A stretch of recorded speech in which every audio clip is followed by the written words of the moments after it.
What's up guys, the trade deadline was absolutely insane, and one of the bigger names that we saw moved at the deadline was Russell Westbrook. Now I don't think this is too much of a surprise. Westbrook was basically on the hot seat for over a year in Los Angeles, and while he had his Laker moments, it was clear he just wasn't a fit there. Given the Jazz are likely out of serious playoff contention, it is likely we're going to see Westbrook bought out of his massive contract, making him a free agent. And while the season has been shaky, Westbrook is still garnering a ton of attention from many teams. So let's talk about the team that I think should be a frontrunner for the Russell Westbrook buyout, and the team that is best suited to play with an aging Westbrook, the Los Angeles Clippers. Westbrook at his current state is a difficult player to get the most out of. Most teams don't have the spacing to sustain a point guard who's shooting less than 30% on the season. Typically they're lacking the perimeter shooting as what we saw in Los Angeles, or have other bigs who clog up the paint, or as we saw, two star players who are not compatible with a player like Westbrook. As I've said before, the Clippers are one of my favorite teams in the league, and for the last few seasons they've just been missing that one thing to push them over the top. And let's take a look at who this Clipper team possesses right now.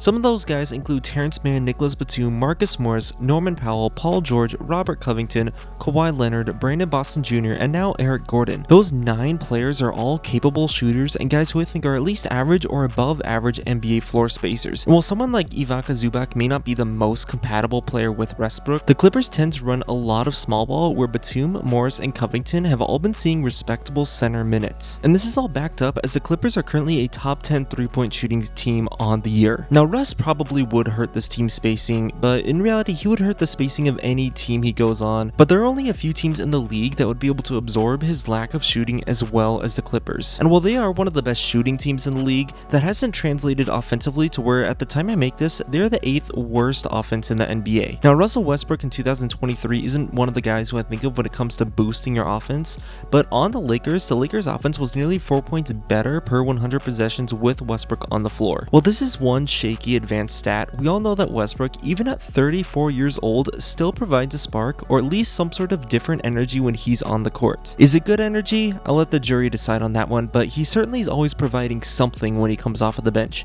So as a team fit, the Clippers may just have the best team fit for Westbrook in the league, or like I said, will suffer the least compared to any other contenders or playoff hopefuls. Next to note is that the Clippers need a point guard desperately.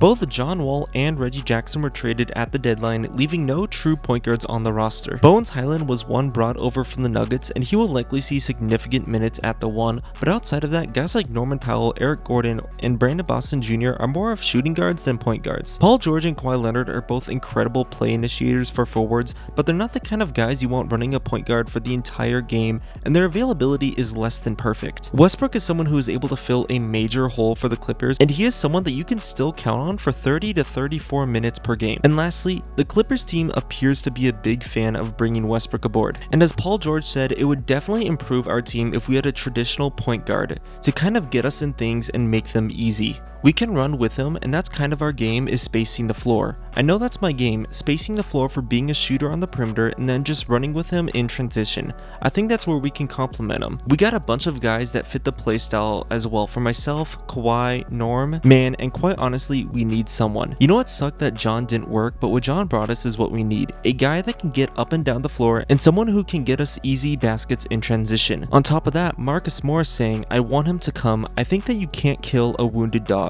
You give him an opportunity to come back and it could be dangerous. And Kawhi, in typical Kawhi fashion, had very few words to say, but according to Paul George, he likes it. Westbrook, as we know, can still play at a high NBA level. He is long gone from his MVP days, but that doesn't mean that he doesn't have flashbacks every once in a while. The Clippers are a team in desperate need for a traditional point guard and have the best roster in the league to work with Westbrook's strengths and weaknesses. And it is clear that the stars of the team, including his former teammate Paul George, have spoken incredibly high of Westbrook, making it clear that they would want him as a Clipper.